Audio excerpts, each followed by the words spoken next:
বাড়ি ফেরার পথে মিলল তিল কাছিম। গতকাল রাতে গ্রামীণ হাওড়া জেলার আমতা 2 নম্বর পঞ্চায়েত সমিতির অন্তর্গত গাজীপুর গ্রামের সমর দাস কলকাতা মেডিকেল হাসপাতাল থেকে ফেরার পথে আমতায় কলাতলার কাছে রাস্তার এক তিল কাছিমকে দেখতে পেয়ে বাড়ি নিয়ে আসে। তারপর সমর যোগাযোগ করে ডট সংগঠনের সদস্য এবং হাওড়া জেলা যৌথ পরিবেশ মঞ্চের আমতা ইউনিটের কোঅর্ডিনেটর দীপঙ্কর পোরেলের সাথে।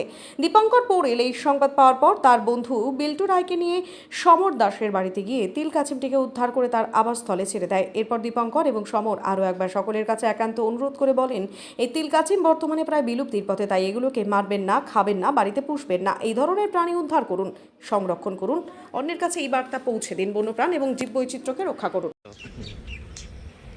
নমস্কার, আমি দীপঙ্কর।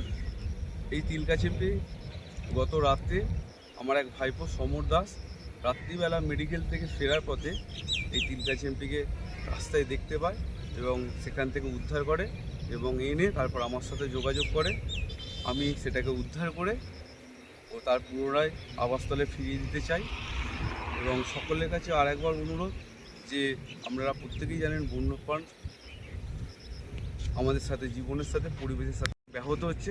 তাই সকলের কাছে অনুরোধ, বন্যপ্রাণ বাঁচান, নিজে বাঁচান এবং পরিবেশ সুস্থ রাখুন। আমি একে তার আবাসস্থলে ফিরিয়ে দিচ্ছি। দেখুন একটি সুন্দর মুহূর্তটা।